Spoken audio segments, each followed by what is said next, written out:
挑出画笔，拿起彩色盘，展现客家生命力。因为客家人哦，最重要一种咁样嘅江吹哦，就叫鹹吹啦。因為鹹吹佢會變下久。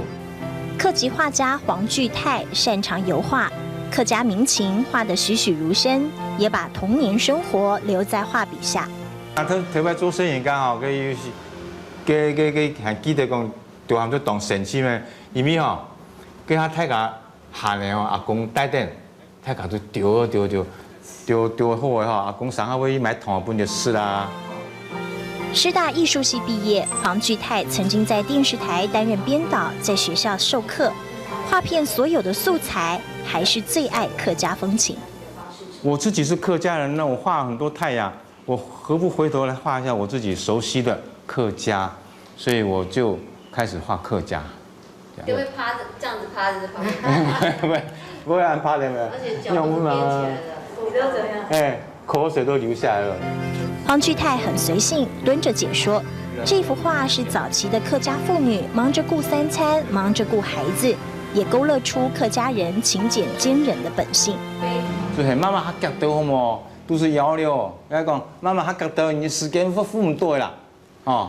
但是媽媽佢要照顧老太，又還給阿個 V， 又還要洗衫。黃巨泰的作品叫人感動，穿着藍衫的阿婆一針一線縫衣服，皺紋刻在應景自信的臉上。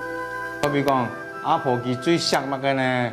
錫孫嘅啦吼，頭擺人哦，有點欣賞就做，一年一兩嘅天天啦，所以有閒就跟佢聊咯，等孫嘅也等來轉了。